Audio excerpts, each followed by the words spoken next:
What's up, guys? I'm Andrea. I'm a therapist specialized in overcoming self-sabotage, and today we're going to talk about what role plays our subconscious mind in self-sabotaging behaviors, what exactly is self-sabotage, and why do we tend to sabotage ourselves. So make sure you want to stay until the end and you subscribe to this channel. So let's get started. What role plays our subconscious mind in self-sabotaging behaviors? Well, up until we were 7 years old, we were in a state called theta. That's when we are the most receptive and we absorb everything around us like a sponge from our teachers, from our parents, from the society we live in, from our religion.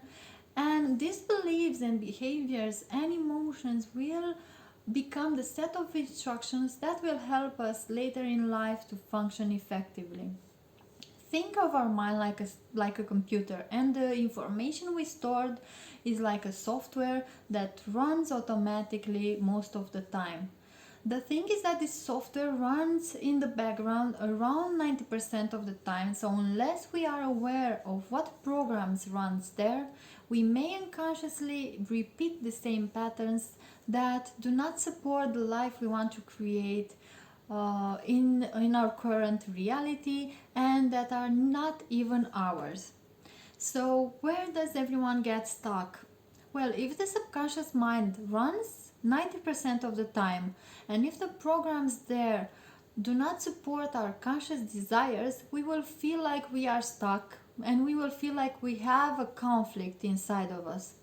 We will notice that even though consciously we may desire to live some experiences and to have some achievements, a part of us will sabotage the process. And why is that happening? Because our subconscious programs do not support our conscious wants and see them as unfamiliar and as threatening. Let's say, for example, I want to have a loving and safe relationship, but my subconscious program says that for me, love is not familiar, is not safe. So my subconscious mind will keep me safe by doing everything possible to keep me away from love. And this is where self-sabotage comes in. And what exactly is self-sabotage? Sabotage is the act of undermining or destroying something, and self-sabotage is the term we use when that destructive behavior is used against yourself. Self-sabotage refers to behaviors and thought patterns that prevents you and blocks you to achieve what you want.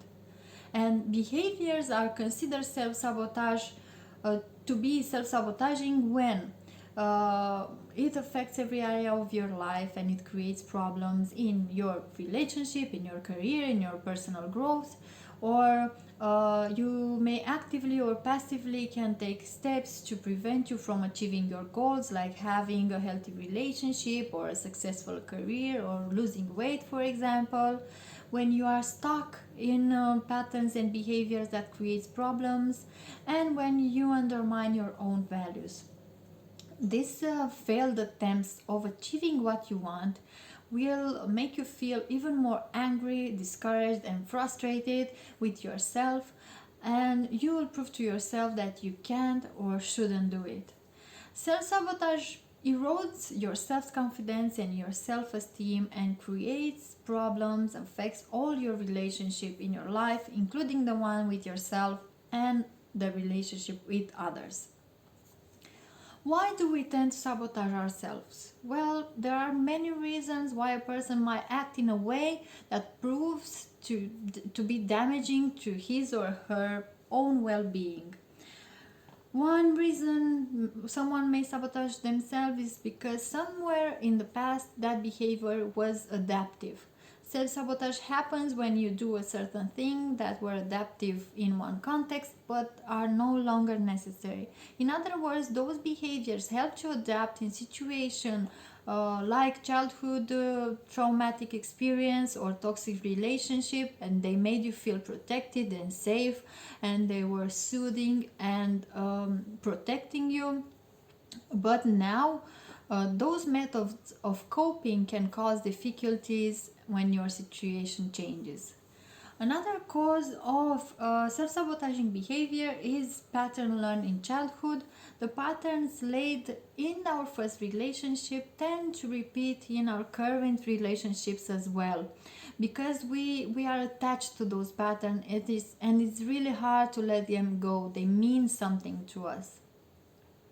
Past relationship dynamics are another cause of self-sabotaging behaviors, because if we learn in previous relationship that is not safe, or if you didn't feel supported to express your own needs, in even if it was a romantic relationship or any other type of relationship, now you might struggle to communicate effectively in your current relationship. Fear of failure may be another cause of self-sabotaging behaviors, because when you don't want to fail, you may unintentionally sabotage your own progress. When you want to have that dream job or that perfect relationship or being the perfect parent, you may unintentionally sabotage your own efforts to do well. Wanting to avoid failure makes you want to avoid trying as well, and if you try, you cannot fail, right? So your subconscious mind can present you with excuses and actions to sabotage yourself.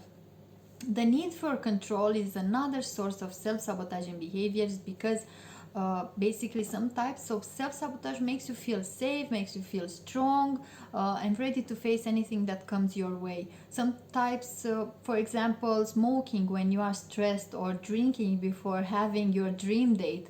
What you're doing may not be healthy to your emotional health or relationship, but it helps you stay in control when you feel vulnerable. So I'm hoping that you learned today what role plays the subconscious mind in self-sabotage behaviors, what exactly is self-sabotage, and why do we tend to sabotage ourselves. And if you want to learn what types of self-sabotaging behavior we may manifest in our life, check out my next video. I'm really grateful for your time and for you being here. See you next time.